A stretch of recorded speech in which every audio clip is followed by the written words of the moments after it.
El secreto italiano. La verdad de Villa Clara. Escuchen atentamente. ¿Oyen ese silbido? ¿Es el viento colándose entre las grietas de viejos muros? ¿O tal vez es algo más? Hay un lugar, no muy lejos de aquí, donde la historia y la leyenda se funden en un relato que hiela la sangre. Un relato que por generaciones ha alimentado los miedos más profundos. Un lugar que se ha convertido en un icono de lo desconocido. Este es el punto de partida de nuestro viaje. Un viaje hacia el misterio, entre documentos polvorientos y susurros nocturnos, en busca de una verdad oculta durante siglos.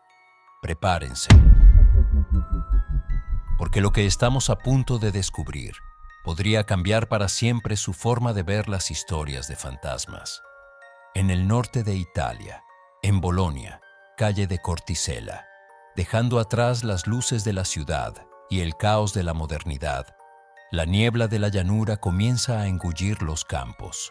Aquí, en Trevo di Reno, se alza una mansión que ha alimentado las pesadillas de generaciones enteras.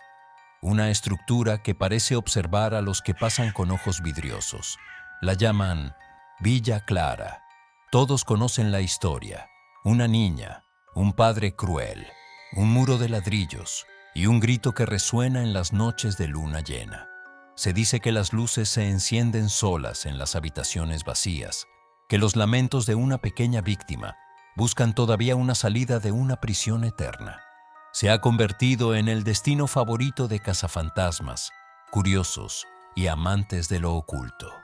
Pero, ¿qué pasaría si les dijera que Clara nunca fue una niña? ¿Y si el verdadero misterio no estuviera escondido tras un muro de ladrillos, sino entre las líneas de polvorientos archivos notariales y en las sombras de un poder que no rinde cuentas a nadie? Esta noche, cavaremos más allá de la leyenda. Separaremos la verdad de la ficción, descubriendo que la realidad puede ser mucho más inquietante que un cuento de fantasmas. Durante décadas, cualquiera que haya cruzado este portón lo ha hecho con un escalofrío en la espalda, convencido de pisar el terreno de un crimen del siglo XVII. La leyenda que todos repiten nos habla de una joven emparedada viva por su padre. ¿Por qué? Las versiones difieren, como suele ocurrir con los mitos transmitidos oralmente. Algunos hablan de una hijastra del siglo XIX, sorprendida en un romance con un sirviente. Para castigar el honor manchado, el noble la habría condenado a una muerte blanca, encerrada viva en una habitación. Otros, más recientemente, hablan de una niña de principios del siglo XX, dotada de poderes de clarividencia. Se dice que preveía el futuro y que el padre, aterrorizado por la idea de que estuviera poseída por el demonio, la emparedó viva para salvar su propia alma. Pero miremos la estructura con otros ojos. Villa Clara, antaño conocida como Villa Malvasia, es una joya del barroco. En su interior, los frescos de los maestros Colonna y Carracci observan el vacío. Sobre la chimenea destaca un escudo del Papa Gregorio XIII, testimonio de una historia que hunde sus raíces en el 1500. Esto no es un tugurio de sufrimiento, sino un palacio del poder boloñés. ¿Cómo es posible que un lugar de tal esplendor se haya convertido en el símbolo de la muerte y del encierro? El primer gran error de la leyenda reside en el nombre mismo. Si la tragedia hubiera ocurrido en el 1600 bajo la familia Malvasia o en el 1800, ¿por qué la villa se llama Clara? ¿Por qué este nombre no aparece en ningún documento antiguo? Las investigaciones catastrales en el Archivo Histórico Pontificio de Bolonia revelan una verdad que desmonta años de supersticiones. La villa no siempre se llamó así. Hasta principios del siglo pasado, era conocida como Villa Malvasia o, posteriormente, Villa Bonora. El nombre Clara aparece por primera vez solo en 1928. No es el nombre de una víctima, sino el de una mujer de carne y hueso. La señora Clara Massetti, viuda Barzaghi. Fue ella quien compró la propiedad en ese año. Era una propietaria real, una mujer de la alta burguesía que vivió en estas habitaciones de manera absolutamente ordinaria. Aquí está el primer cortocircuito temporal. La cultura popular tomó el nombre de la última propietaria famosa y lo pegó, como una etiqueta equivocada, a un relato gótico de hace siglos. Hemos creado un fantasma moderno usando el nombre de una señora de los años 30, creando una confusión histórica que ha alimentado el mito de la pequeña Clara. Si Clara Mazzetti era solo la propietaria, entonces, ¿quién es la mujer emparedada? ¿Existe realmente una habitación secreta? La respuesta definitiva parecía tener que llegar entre 2006 y 2011. En esos años, la villa fue sometida a pesadas restauraciones estructurales, techos reados, suelos consolidados, paredes raspadas hasta el ladrillo vivo. Los obreros y arquitectos tamizaron cada centímetro. En una leyenda tan potente, encontrar un esqueleto o un hueco vacío habría sido un descubrimiento de época. El resultado de los trabajos oficiales fue un silencio absoluto.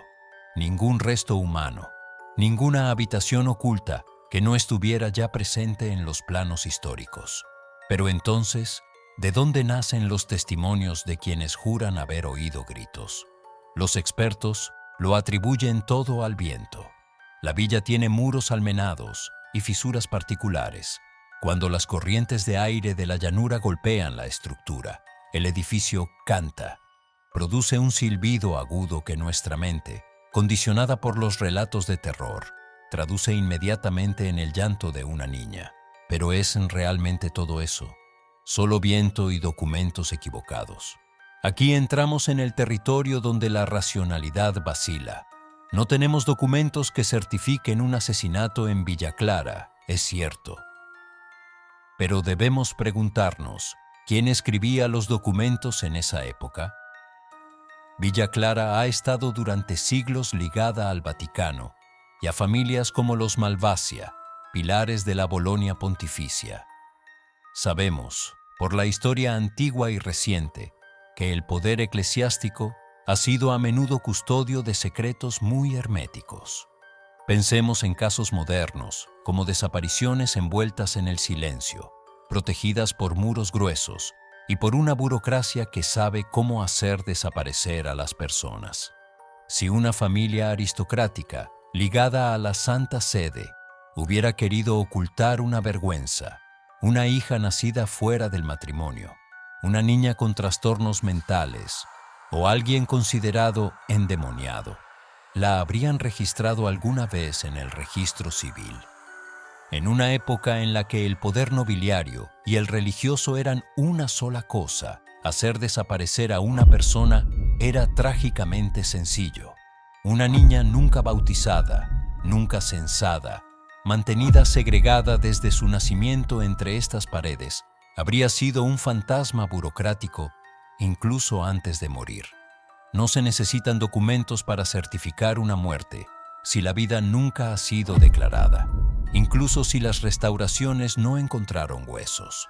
Esto no significa que ese sufrimiento no existiera. Podría haber sido enterrada en el jardín, o trasladada hace siglos, o simplemente consumida por el tiempo en una parte de la casa que aún hoy esconde sus secretos. La ausencia de pruebas en un sistema de poder tan absoluto nunca es prueba de la ausencia del crimen. Entonces, ¿qué queda de Villa Clara? Queda una incongruencia. Hemos desmentido las inexactitudes históricas de la niña Clara Mazzetti, emparedada en el 1600. Los nombres están mal, las fechas no cuadran. Pero la leyenda persiste con una fuerza que no puede explicarse solo con un soplo de viento. ¿Por qué esta historia nació precisamente aquí, entre miles de villas boloñesas? Quizás porque el dolor, aunque no esté registrado en un acta notarial, deja una huella.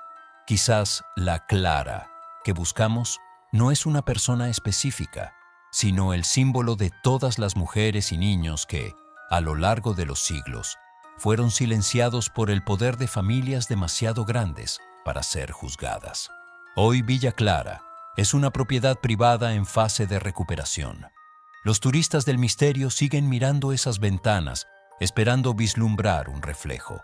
La ciencia nos da respuestas, la historia nos da otras, pero la sensación de incomodidad que se siente frente a ese portón permanece intacta. El verdadero misterio de Villa Clara no es lo que fue emparedado dentro, sino lo que nosotros, todavía hoy, proyectamos sobre esos viejos muros. El nombre es un error, los ladrillos son mudos, pero el grito sigue viviendo en nuestra imaginación. Si quieren seguir descubriendo la verdad donde otros solo ven leyendas, suscríbanse al canal. Esto es Axiomia. Y nuestra investigación apenas ha comenzado.